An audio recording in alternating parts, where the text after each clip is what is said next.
أعوذ بالله من الشيطان الرجيم. بسم الله الرحمن الرحيم. السلام عليكم ورحمة الله وبركاته. الحمد لله والصلاة والسلام على رسول الله وعلى آله وصحبه ومن والاه. اللهم صل وسلم وبارك على سيدنا ومولانا محمد النور المذهب للنسيان بالنوره وعلى آله في كل لمحة ونفس عدد ما وسعه علم الله. نوينا التعلم والتعليم والتذكر والتذكير والنفع والانتفاع والإفادة والاستفادة والحث على التمسك بكتاب الله وسنة رسوله والدعاء إلى الهدى والدلالة على الخير وابتغاء وجه الله ومرضاته وقربه وثوابه سبحانه وتعالى. Amma ba'du, alhamdulillah, syukur kepada Allah Subhanahu wa taala. Di atas limpah kurnia Allah Subhanahu wa taala, kita masih diberikan peluang untuk menikmati nikmat-nikmat Allah Subhanahu wa taala. Rezeki-rezeki yang telah dikurniakan oleh Allah Subhanahu wa taala. Saya belum ceramah dapat hadiah. Masya-Allah. Belum ceramah dapat hadiah. Syukur di antara nikmat Allah Subhanahu wa taala. Saya berterima kasih juga kepada sumbangan daripada JAKIM atau adalah program anjuran JAKIM lah. Saya tu bukanlah penceramah jemputan sebenarnya, penceramah mingguan. Cuma ditukar ganti jadi penceramah jemputan. Tapi pada malam tu saya simak sentuh gila tentang tajuk yang telah diberikan oleh, bukan tidak JAKIM beri, tapi itu adalah tajuk program mereka, iaitu tentang keluarga Malaysia, keluarga sejahtera. Jadi saya sih berapa nak tahu, bukan ahli dalam mereka pun tajuk, takut saya salah syarah. Tapi apa yang saya tahulah, pada malam tu saya akan bagi dua sedikit cerita tentang apa yang dimaksudkan dengan topik JAKIM, apa yang saya tahu, dan saya akan masuk sedikit daripada kitab hadis 40 yang telah lama tinggal dalam 3 minggu kan. 3 minggu cuti. Saya pergi Kuching, di Miri ada ceramah di sini. Jadi tertinggal. Jadi sebab sedikit daripada tajuk yang dimaksudkan oleh pihak JAKIM tentang keluarga Malaysia, keluarga sejahtera, iaitu topik yang dipilih masa Ma'al Hijrah, keluarga sejahtera. Jadi yang dimaksudkan dengan keluarga Malaysia itu, apa yang saya faham daripada maklumat yang saya baca, adalah mengenai untuk melahirkan keluarga Malaysia tu, yang mana kita tu negara yang ada masyarakat majmuk, ada bangsa Melayu, ada bangsa Iban, ada bangsa Cina, India dan sebagainya, yang mana berbilang kaum. Demi untuk menjaga keharmonian negara, maka mereka meletakkan keluarga Malaysia, keluarga yang sejahtera, berlandaskan maqasid syariah.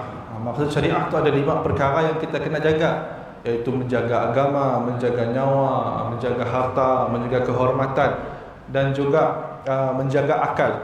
Maka untuk menjaga keharmonian di antara kita tu, daripada jasmani, emosi kita, rohani kita, kita mau hidup dalam keadaan yang aman, maka kita lahirlah topik tadi tahun tu untuk jadikan keluarga Malaysia tu keluarga sejahtera. Tapi sebelum kita nak sibuk dengan keluarga luar, kita jadikan ahli keluarga kita dulu sejahtera. Hidupkan di dalam bi'ah ataupun suasana keluarga kita dengan suasana yang beragama, berpegang kepada ajaran agama, tidak jauh daripada agama, kerana prinsip yang disentuhkan dalam tu adalah untuk semua umat masyarakat Malaysia tu berpegang teguh kepada ajaran agama, sekira agama apa. Tetapi zaman kini itu anak-anak muda banyaknya sudah cenderung ke arah-arah yang luar daripada ajaran agama. Kalau kita baca kitab agama Hindu ke, agama Buddha ke, dan agama-agama yang lain, semuanya mengajak kepada kebaikan. Saya ada agama yang mengajak kepada keburukan. Saya ada yang mengajak kepada keburukannya adalah kebanyakan pengganas ataupun ekstremis yang berfahaman hulu, pemahaman yang agak ekstrim. Dalam Islam ada juga yang ekstrim. Contohnya ISIS. Bila saya tadi berpegang dengan ajaran Islam, faham dengan ayat yang literal, yang Allah sebut bunuhlah orang-orang musyrikin. Padahal itu ia adalah ayat perang pada zaman Nabi, nya pun asbabun nuzulnya. Tapi mereka faham dia kita kena bunuh orang musyrik, bunuh. Yang musyrik tadi adalah orang yang tidak memeluk Islam dan orang yang berlaku syirik kepada Allah. Contohnya orang yang ziarah kubur, dibunuh. Ya, semua dah daripada sifat-sifat ekstremis. Maka di dalam tu saya lihat JAKIM sedang mengedepankan satu tajuk yang baiklah untuk melahirkan umat-umat kita tu lebih ke depan, lebih memandang kepada masalah yang lebih utama, bukan hanya sekadar daripada kita pentingkan umat Islam saja, tapi kita pentingkan keluarga Malaysia yang penuh dengan masyarakat-masyarakat yang lain, menghormati mereka, menghormati ajaran mereka, bukan kita hina. Kerana dalam agama Islam pun melarang kita untuk menghina agama lain. Si boleh kita hina agama orang. Dalam misalnya bila kita hina agama orang, sebenarnya akan menghina agama kita juga. Makanya akan timbulkan provokasi dan sebagainya. Makanya yang dimaksudkanlah daripada topik-topik tu. Dan saya bukanlah orang yang faham. Saya dah masa mau study topik JAKIM tu. Saya diberitahu last minute. Jadi saya mesti sempat nak buka dengan pun perbincangan tentang tu. Yang saya jumpa Perdana Menteri cerita tentang tu. Yang mana apa kementerian kena menjadikan Jabatan Agama tu sebagai rujukan. Yang mana kata PM kita lah. Tapi saya simak sentuh. Tapi waktu itu saya sentuh sedikit tentang apa yang berlaku dengan keadaan semasa daripada hadis-hadis Nabi sallallahu alaihi wasallam. Jadi qala musannif rahimahullah ta'ala wa nafa'ana bi ulumihi fid dharain amin. Jadi dalam kitab yang kita baca tu, kitab hadis 40 tu, kita dah baca sampai hadis yang 22. Hadis yang ke-22. Jadi saya bacakan matan hadisnya. An Abi Hurairah radhiyallahu ta'ala anhu qala Rasulullah sallallahu alaihi wasallam kaifa bikum idza kuntum min dinikum ka ru'yati hilal la yubsiruhu illa al-basir minkum, rawahu Ibnu Asakir wa Dalami wa sanaduhu la ba'sa bihi. Jadi maksud hadisnya daripada Sayyidina Abu Hurairah radhiyallahu taala anhu berkata bahwasanya Rasulullah sallallahu alaihi wasallam bersabda, bagaimanakah kalian jika kalian dengan agama kalian sendiri seumpama kalian melihat anak bulan yang tidak akan melihatnya melainkan orang yang mempunyai penglihatan yang tajam di kalangan kalian. Diriwayatkan oleh Ibnu Asakir. Pendek je hadis Nabi itu. Tapi hadis Nabi itu adalah satu teguran ataupun satu sindiran dan kiasan Nabi. Nabi sebut apa? Bagaimanakah kalian jika agama kita tu di akhir zaman, agama kita tu seperti orang yang melihat anak bulan. Jadi timbul persoalan, berapa ramai daripada kita semua situ mahir dan tahu macam mana nangga anak bulan? Saya dah orang tahu, hatta yang bercakap tu mesti pandai. Mesti pandai nangga anak bulan. Sebab saya si pakar dalam bidang falak. Orang yang melihat anak bulan tu adalah orang yang mahir dalam bidang ilmu falak. Ilmu falak. Cuba tuan-tuan keluar nangga bulan. Kita si tahu berapa umur bulannya. Tapi orang yang belajar ilmu falak, yang nangga je bulannya, yang tahu bulannya berapa umurnya. Tu umur bulan tu 20 hari. Umur bulan tu 10 hari, tahu. Kita nangga bulan, kita tahu apa. Satu benda pun kita tahu. Macam ni ada doa dengan kiasan Nabi tadi, agama tu seperti ialah yang kita tu nangga bulan, anak bulan, tapi kita tahu apa. Nabi kiaskan bulan ni adalah agama. Agama tu seseorang tadi nya di akhir zaman tu nya si akan pandang kepada agamanya. La yubsiruhu illa al-basir. Dan tidak akan nampak anak bulan melainkan al-basir. Basir tu maksudnya adalah orang yang mempunyai penglihatan mata yang tajam. Jadi al-basir di situ merujuk kepada siapa? Kepada orang yang saqibun nazar, ataupun disebutkan dengan tajamnya penglihatan, ataupun ahli falak. Kalau tuan-tuan mau tahu dalam bidang syariah, dalam kita belajar bidang syariah, memang akan belajar ilmu falak. Saya pernah mengaji ilmu falak tu, tapi si habis stres. Nya ada sin konstan, nya kena belajar geometri, nya akan mengira pergerakan bulan, pergerakan matahari untuk mengetahui arah kiblat. Dan semua sampai yang belajar sampai degree syariahnya akan belajar ilmu falak. Tetapi Si semua yang akan ambil takhasus dalam bidang falak, si semua. Kerananya banyak kira-kira. Dia banyak kira-kira. Siapa yang ambil degree akan takhasus dalam bidang falak lah. Siapa sama juga di Al-Azhar. Tuan-tuan janganlah siapa ustaz-ustaz yang keluar daripada Al-Azhar belum tentunya pandai ilmu falak. Kerana ilmu falak itu adalah ilmu yang tidak ramai orang menguasainya. Sebab ialah Nabi kiaskan dengan orang yang pandai ilmu falak tu. Nabi kiaskan tadi agama tu seperti agama kalian kelak di akhir zaman seperti mana orang melihat anak bulan. Nyasi nampak anak bulan. Sebenarnya dengan orang yang menganut agama Islam di akhir zaman, nyasi Islam gila pun. Nyasi tahu pun hukum Islam. Yang mengabaikan ahkam ataupun hukum-hukum Islam. Mengabaikan syariat-syariat. Dan tidak mengambil endah tentang halal dan haram dan sebagainya. Contoh yang viral, mungkin saya dah sentuh situ lah, saya pun ingat. Tapi yang isu yang viral dulu adalah tentang jualan cedok. Jualan cedok tu dia viral di TikTok. Di TikTok tu ada satu jualan cedok tu, dia cedok barang. Tu barang yang kita belilah, kita kena beli. Cedok, beli. Maka tu namanya jualan cedok. Saya lihat benda tu dimulakan oleh orang-orang barat. Orang barat jangan ikut, saya dah halal haram. Tapi tadi orang masyarakat Islam kita tu tangga macamnya, maka sidanya ambil benda yang tadi, tu cara baru jualan tu. Makanya ambil nanya aplikasikan. Jual gula batu, jual baju apa semua. Dan akhirnya menjadi viral.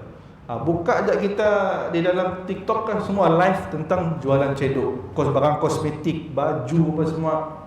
Maka orang si ambil endah tentang hukum. Sampai si tanya dulu, apa hukum jualan cedok? Si tanya. Padahal bila dibahas oleh ustaz-ustaz yang pakar di dalam bidang muamalat, jualan cedok itu haram. Kerana apa? Kerananya adalah dalam hadis sebut tadi Nabi mengharamkan jualan beli yang mula masah. Mula masah tu mainnya sentuh. Yang sentuh je barang, okey, baju tu kita kena beli. Main paksa cuma masih boleh. Kerana dalam unsur jual beli yang mesti ada pilihan, ikhtiar daripada pembeli. Jadi penjual si boleh memaksa barang dia kira unsur gharar. Walaupun alasan sidak tadi sebenarnya redha. Alat taradi si boleh ditengok macam mana. Tapi kalau yang mau tengok redha, si redha ia adalah pada bab yang lain yang mesti sempurnakan syarat-syarat jual beli dulu. Maka hukumnya haram. Walaupun dah dikeluarkan fatwa tuan-tuan, tetap orang semua dengar. Nangga betapa teruknya umat Islam tadi, bila dah ditegur masih lagi mau menegakkan benang yang basah. Yang malah tadi rugilah kami orang. Saya dah orang beli. Sebab tadi bila sedanya dah beli daripada haram, saya polah dah dulu sampai barangnya habis. Yalah perangi umat akhir zaman. Mereka tu seperti mana disebut Nabi tadi, mereka si nampak pun anak bulan. Si nampak anak bulan kerana apa? Kerana ceteknya pandangan mereka terhadap agama. Terhadap sebenarnya tu si memandang agama tu dengan tinggi. Lagi banyak lagi benda-benda yang berlaku. Lagi tentang aurat, tentang maksiat yang berlaku, lagi umat Islam yang menghalalkan perkara-perkara yang tidak halal pada syarak. Itu dah disebutkan dalam hadis Nabi tadi, orang pada akhir zaman tu ada keimanan. Keimanan tu ialah akhir zaman tu, kalau tuan-tuan perasanlah banyak berlaku depression. Banyak berlaku orang kejap gila, kejapnya sewel lah, apalah. Kita sih nyalahnya jadi gila, jadi depression apa semua. Ada satu kalam ulama salaf tersebut, wa qad jaa fil hadis annal imana yuzhibu alham wal hazan wal huzni. Jadi jemaah dalam hadis ada sebut bahawasanya iman tu, kalau kita benar-benar kukuh dengan keimanan kita, ia dapat menghilangkan keraguan, kegelisahan dan juga kesedihan kita. Sehingga Nabi sebut dalam hadis, al-imanu bil qadar yudhibul hamma wal huzna. Beriman dengan qada dan qadar menghilangkan keraguan, menghilangkan kesedihan dan juga kegelisahan. Jadi umat zaman itu iman mereka sudah hilang. Memang ada beberapa saintis yang akan menolak, kata benda-benda depression itu bukan masalah iman. Tapi saya lebih percaya dengan hadis Nabi. Nabi sebut tadi, bila kita tu iman kita kuat, kita akan dapat hadapi apa-apa je musibah daripada Allah Subhanahu wa taala. Sekira musibah yang macam ni yang Allah turunkan, kita akan dapat sabar dengannya. Sebablah pentingnya kita ada iman. Dan macam ni kita nak menjanakan keimanannya adalah dengan beribadah kepada Allah Subhanahu wa taala. Kerana bila kita beribadah kepada Allah, maka kita lakukan apa-apa jenis ibadah yang boleh meningkatkan iman. Seperti apa? Seperti kita membaca Al-Quran, berzikir kepada Allah Subhanahu wa taala, menunaikan solat-solat sunat, menunaikan solat fardu yang sudah tentulah. Solat fardu itu kewajipan, tetapi solat sunat itu adalah ibadah-ibadah nawafil yang akan meningkatkan keimanan kita kalau kita sentiasa melazimi melakukannya. Jadi sebabnya bila mana umat akhir zaman tu hilangnya iman, apakah jalan penyelesaiannya? Bunuh diri. Dan ada juga sebab-sebab yang lain lah. Contoh yang menarik saya dengar ada di Madinah. Kita dapat voucher pergi umrah tadi kan. Ada di Madinah, saya dengar cerita daripada orang yang lama dia di Madinah. Nabi sebut dalam satu hadis yang mana tadi barang siapa yang meninggal kalau siapa yang mampu untuk meninggal di Madinah, tadi matilah di Madinah kata Nabi. Maka tidak ada orang yang taksub dengan hadis dia. Apa yang bolah? Nya bunuh diri. Nya terjun daripada kisah benar tu. Nya terjun daripada bangunan hotel misalnya, terjun. Sebab apa? Selalu Nabi sebut kalau siapa falyaf'al, kalau siapa mampu maka polahlah. Maksud Nabi saya bukan bunuh diri, tapi nya salah faham. Oh, Nabi suruh mati di Madinah dapat syafaat. Nabi akan beri syafaat kepadanya. Bukan kaleng-kaleng dapat syafaat Nabi. Jadi apa yang malahnya bunuh diri, dia terjun daripada bangunan. Tapi atas qada dan qadar Allah si mati tuan-tuan. Memang si mau dia beri syafaat. Si mati. Terkejut mati si mati. Tapi apa cacat?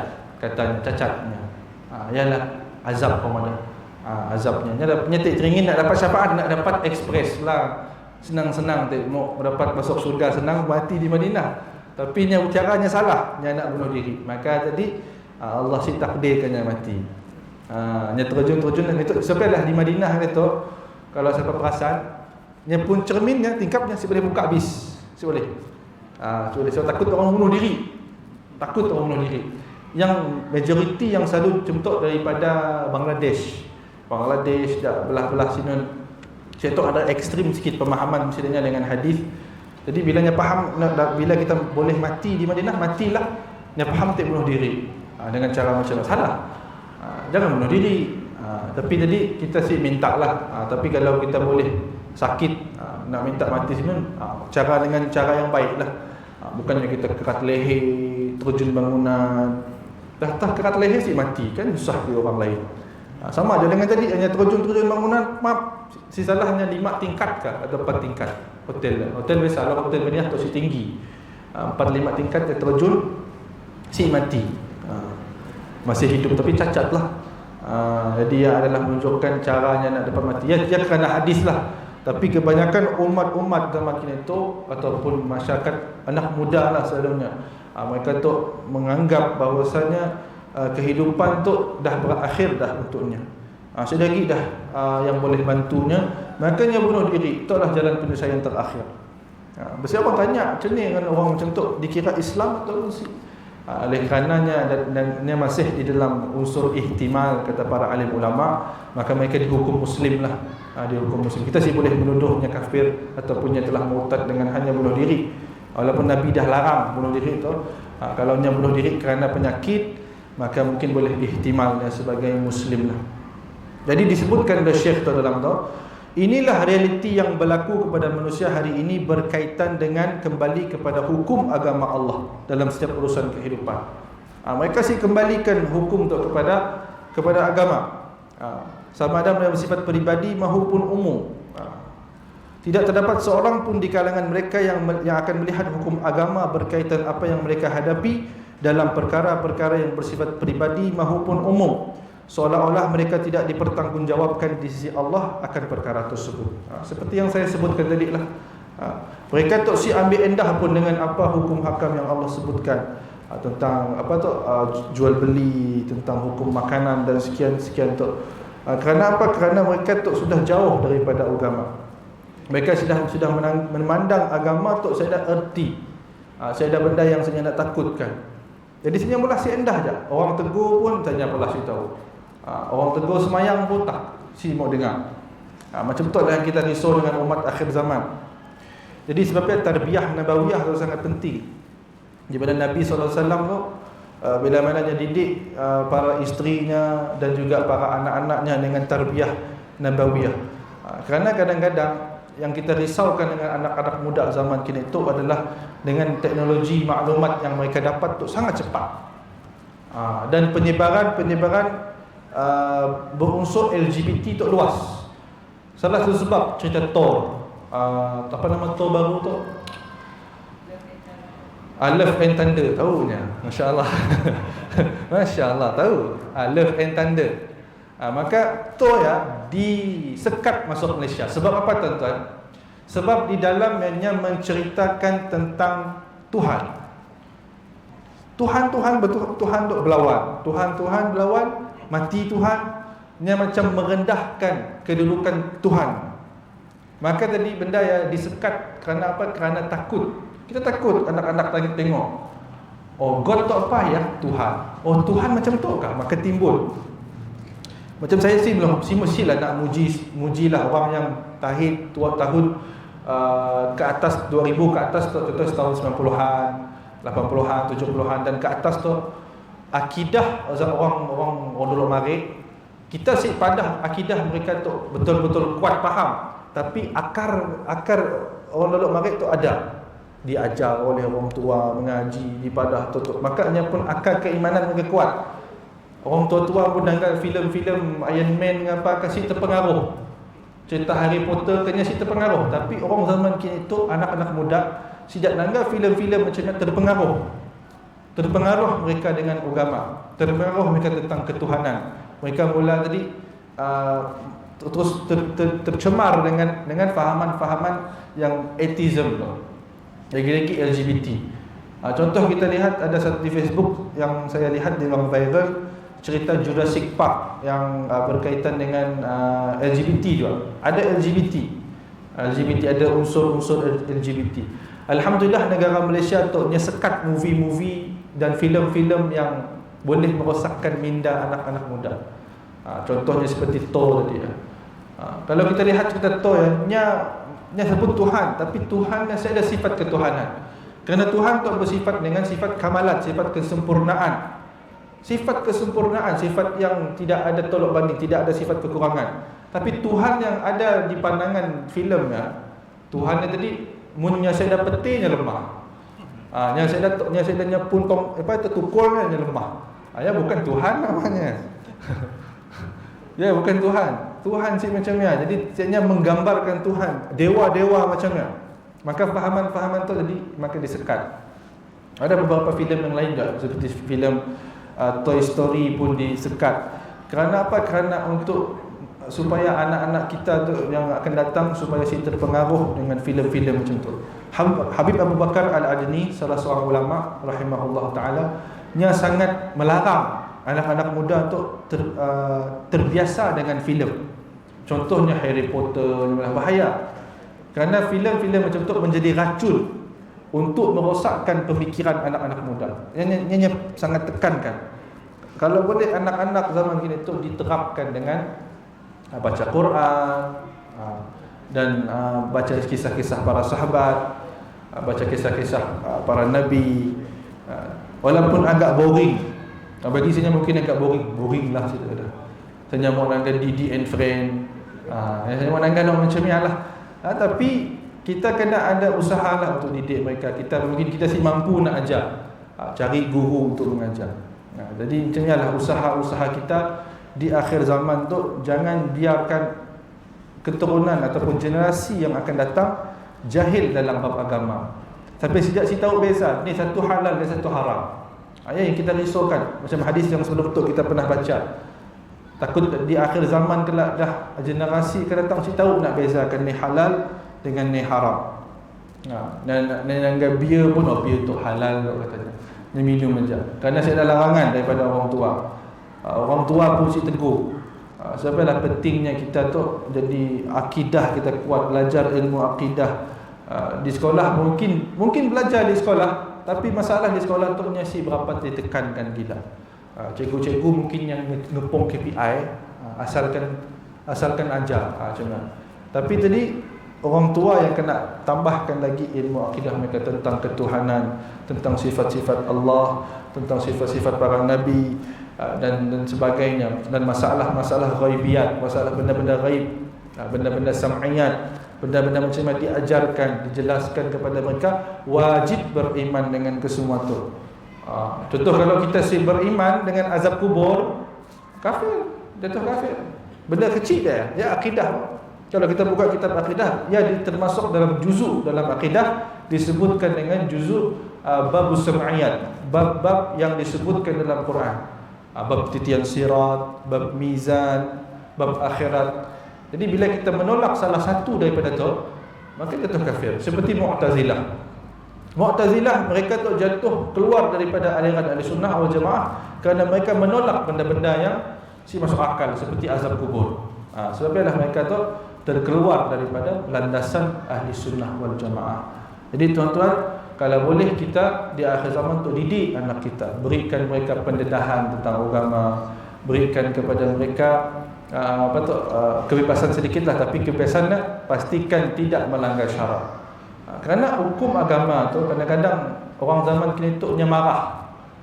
Kerana bila disekat tu marah. Si faham sebenarnya konsep agama tu. Agama tu sebenarnya datang dibawa oleh para nabi untuk menjadikan satu benda yang lancar. Sebab kalau agama tu sedang, contohlah kita ambil contoh Jeraya. Jeraya tu kalau adalah polis jaga lalu lintas, orang akan sebarang motong situ, maka tadi polis datang, berhenti tengah-tengah Jeraya yang tiup whistle, berhenti jalan, pun berhenti. Maksudnya mengawal. Tugas agama itu tidak mengawalkan setiap apa yang ada di dalam kehidupan kita tu. Ni yang boleh melepasi syarat, ni yang tidak boleh. Atau boleh sefadol pula, atau si boleh nak cegahlah. Jadi ialah kita faham konsep agama. Kita kena beri faham dengan anak-anak, itulah fungsi Islam, itulah fungsi agama, supaya mereka semua faham yang kelebihannya. Tidak akan ditemui sesiapa yang menjaga syariat Allah Subhanahu wa taala dalam urusan sehariannya melainkan hanya beberapa orang. Sebab Nabi sebut tadi illal basiru minkum, melainkan orang-orang yang tajam pandangannya dalam kalian. Jadi maksud Nabi di akhir zaman tu orang yang benar-benar menjaga syariat tu sikit saja. Qalilun minkum, sikit saja. Saya kan boleh hitung guna jari. Seperti mana kiasan kita lihat ahli falak Tok Sik Rami, macam ni adalah orang-orang yang berpegang dengan agama tu betul-betul di akhir zaman. Kemudian disebut lagi, seperti halnya dalam melihat anak bulan di saat kemunculannya, anak bulan itu pasti tidak akan dapat dilihat melainkan orang yang mempunyai penglihatan yang baik serta cermat dalam memerhatikannya. Selesai hadis yang ke-22. Hadis ke-23 tu panjang sikit. Saya qadaklah gantikan 3 minggu saya baca banyak sikit hadis malam tu.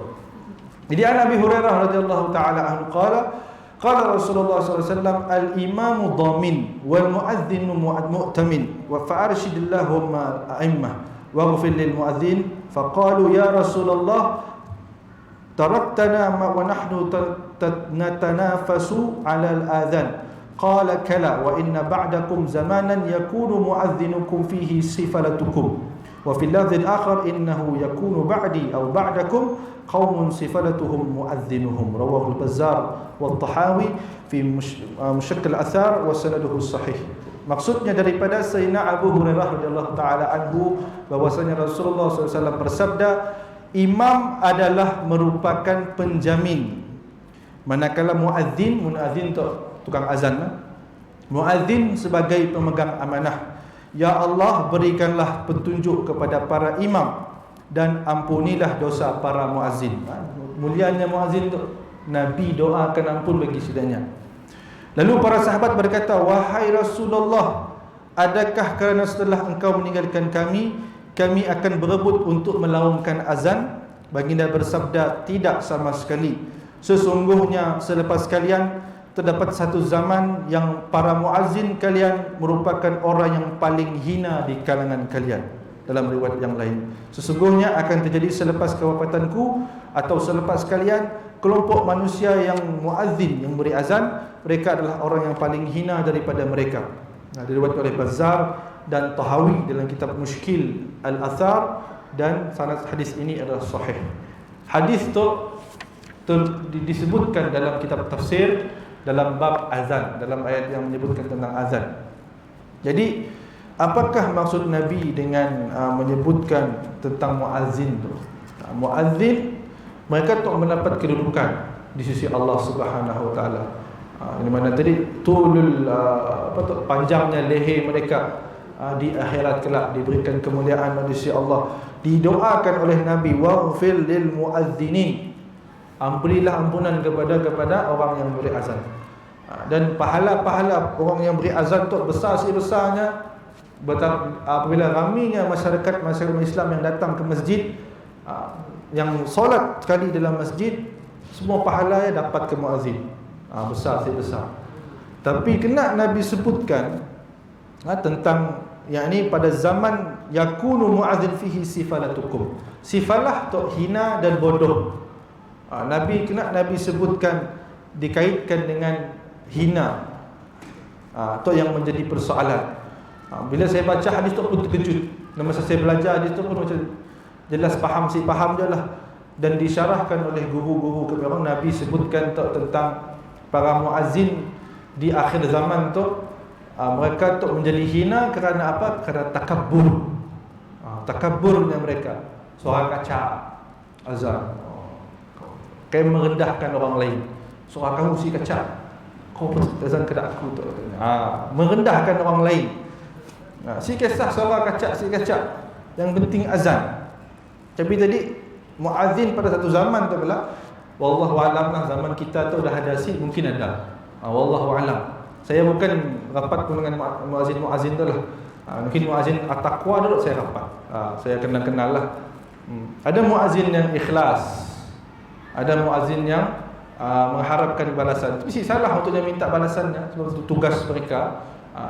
Jaiz pun bayar kan, 800 kan? Betul kan? 800. Ada yang muazzin itu ikhlas. Tapi jangan kita jadikan dia isu. Contohnya pernah satu masjid tu jadi isu, muazzin yang ikhlas, anak yang muazzin yang ambil upah tu, kau si ikhlas kau tu, Allah kerja agama tu ikhlas. Jangan macamnya. Mungkin oleh kerana daripada sudutnya perlu kepada dia. Ada orang si perlu yang ambil ikhlas je. Yang ambil ikhlas dia mana, maka saya ada masalah. Ada yang ambil upah ya, makanya memerlukan, maka diberikan. Sedangkan para khilafah dulu maghrib pun diberikan upah kepada imam dan juga kepada muazzin untuk teruskan kelangsungan kehidupan mereka. Maka ia harus di sisi syarak. Kalau siapa yang nak ikhlas, mungkinnya kerja lain. Cuma dia jadikan sebagai amal ibadahnya, yang pun amal jariahnya, makanya olah azan, nya melaungkan azan. Jadi antara sebab-sebab lain juga yang Nabi mengatakan mereka tak hina adalah kerana mereka tak sudah mula azan tak dipolah kedak lagu. Azan tak dipolah kedak lagu.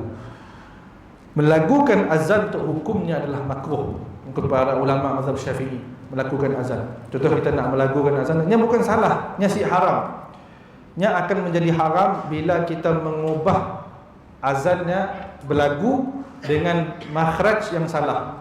Contoh, Allahu Akbar, Allah, salah, ya berdosanya. Kerana dia memanjangkan huruf Allah depannya, mat. Huruf apa tu? Huruf Hamzah, Hamzah wasal, yang memanjangkan huruf Allah depannya, haram. Saya pernah dengar azan di sini, di Yaman. Azannya agak pelik lah. Sebenarnya azan orang Arab tu tidak si berlagu. Allahu Akbar, Allahu Akbar. Allahu Akbar, Allahu Akbar. Sebenarnya azan saja. Kalau kita situ lainlah. Allah berlagu-lagu. Ya orang Malaysia lah. Tapi ini sudah menjadi adat. Contohnya seperti negara Arab Saudi di Hijaz, mereka tu sudah mula ambil berlagu. Tapi kalau di Mesir ada setengah tempat yang berlagu lah yang saya lihat. Kalau di Yaman mostly masih berlagu. Sebab kita dapat beza, tok muazzin tok orang Indon, Malaysia ke orang Arab. Dua beza. Tok orang Malaysia azan tok tahu sebabnya berlagu. Kalau orang Arab memang si berlagu. Orang Arab Yaman lah. Orang Arab Maghribi pun si berlagu. Orang di belah Syam pun sama, si berlagu bila azan. Kerana mereka berpegang dengan pendapat makruh. Makruh tu si dah jatuh haram. Boleh. Boleh selagnya si melanggar syarak sekali. Kita menjaga bacaan sebutan yang betul dan sebagainya. Yang pertama yang ditegurkan oleh para alim ulama dalam syarah hadis tu, iaitu Bilal yang terlalu melagukan azan. Tiba-tiba lagu apa tu, azan lagu-lagu lain. Jadi yang dilarang oleh syarak. Kita melagukan azan tu dengan lagu, contoh lagu Siti Nurhaliza kan. Lagu apa kan, lagu K-pop kan. Makanya pula yang mengubah macam mana. Yang benda yang menjadi satu si bagus adalah mereka mengubah azan tu dari lagu TikTok kan, lagu jedak-jeduk, diedit jadi remix. Benda yang si bagus je. Tapi itu berkaitan dengan Bilal lah, dengan muazzin. Jadi yang kedua, ada satu kisah saya teringat tentang Ibnu Umar. Ada seorang lelaki jumpa dengannya ketika lelaki itu tadi pada zaman Rasulullah tu azan tu belum dilakukan lagi. Maka Ibnu Umar tu dengar lelaki tu mengazankan dengan lagu. Saya tahu lah wallahu alam lagunya macam ni. Mungkin ada lagu-lagu sikit, ada lenggok-lenggoknya. Lalu dia beri salam dengan Ibnu Umar. Assalamualaikum. Semua jawab salam. Tapi dia jawab kayak Waalaikumsalam. Pada lelaki, ana uhibbuka.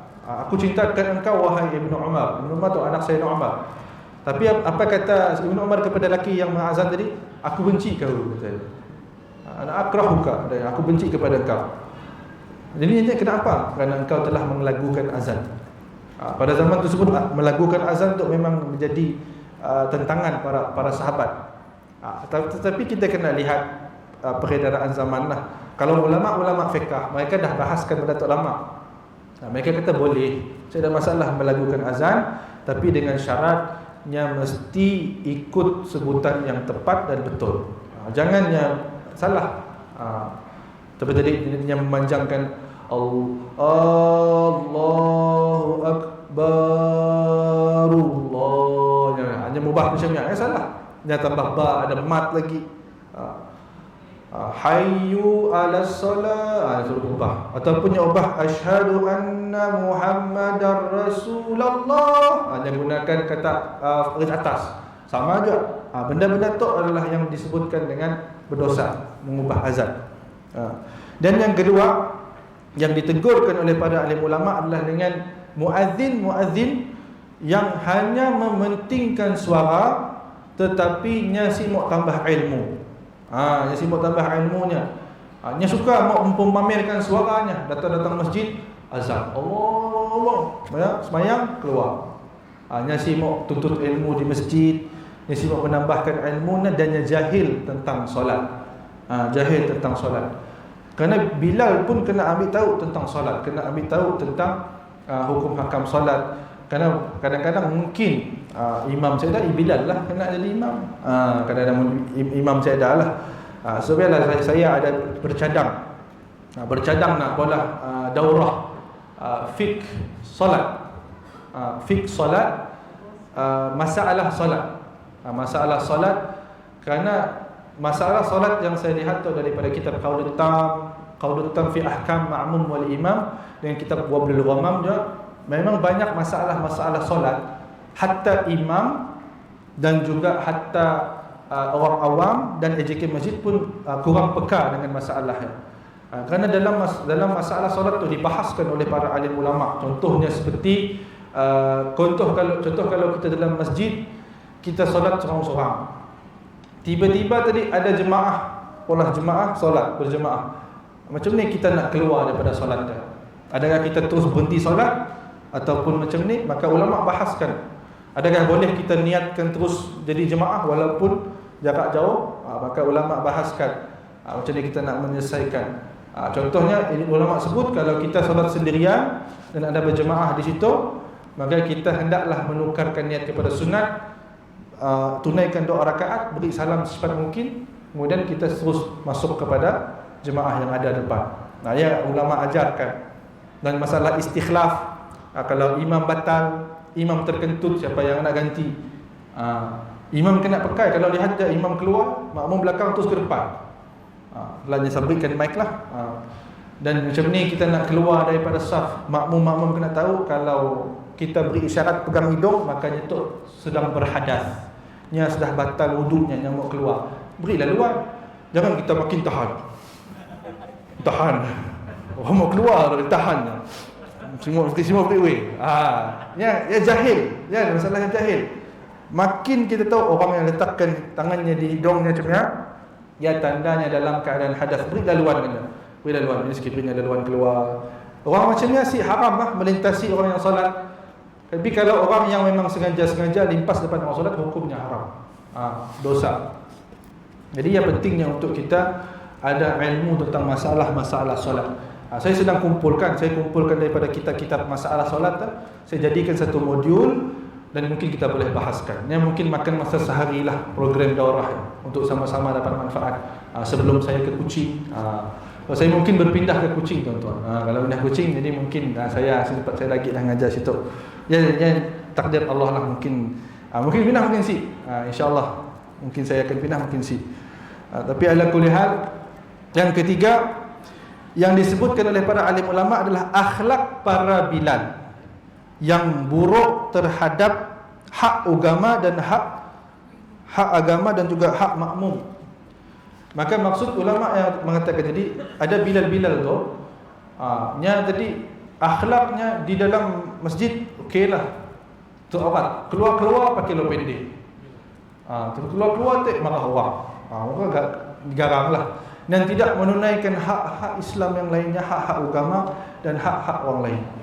Contoh, mungkin si berlaku di situ lah, yang berlaku di tempat lain. Contoh orang datang minta bantuan, si boleh kau keluar di situ lah. Yang halau orang yang nak datang, ataupun ada jemaah yang datang mau keluar 3 hari situ dihalau. Bilal yang halau, si boleh keluar. Bilal yang adalah akhlak-akhlak yang buruk yang tidak meraihkan tetamu. Jadi para ulama mengatakan Bilal yang baik adalah ikut seperti mana para sahabat sifat Bilal bin Rabah.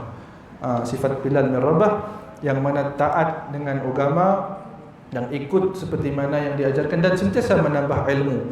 Kerana mereka tu dapat pahala besar, ganjaran yang besar, jasa mereka tu besar. Kerana apa? Kerana mereka tu memakmurkan rumah Allah. Ya, salah satunya memakmurkan rumah Allah dan mengajak orang. Sampai kita baca dalam salat, lepas azan kita baca apa? Allahumma rabb hadhihi da'watu tammah. Ya Allah, inilah dakwah yang sempurna azan. Muazzin tu pun maqam dakwahnya sempurna, daripada berceramah, daripada apa? Kerana apa? Kerana dia mengajak orang pergi solat. Ialah yang disebutkan hadhihi da'watu tammah. Saya ada yang dapat da'watu tammah melainkan muazzin. Ialah keberkatan daripada menjadi seorang muazzin. Jadi insya-Allah lah, saya lihat Muhammadah Badid, kita akan sambunglah pada minggu hadapan pada hadis yang ke-24. Malam tu saya sentuh sikit lah bertajuk Jakim ya, tiba panjang. Okey. Jadi saya minta maaf kalau ada terkasar bahasa, tersilap bicara. Moga-moga Allah Subhanahu Wa Taala kurniakan kepada kita keafiatan, kesihatan dan dimurahkan rezeki buat kita semua. Allah kurniakan rezeki, limpahkan rezeki yang banyak-banyak. Semoga Allah Subhanahu Wa Taala berikan kepada kita iman yang teguh, iman yang taat kepada agama Allah Subhanahu Wa Taala. Insyaallah aqulu qawli hadza wa astaghfirullaha wa lakum wa lisa'il muslimin wa muslimat astaghfiruhu innahu ghafurur rahim wa billahi taufiq wal hidayah. Wassalamu alaikum warahmatullahi wabarakatuh.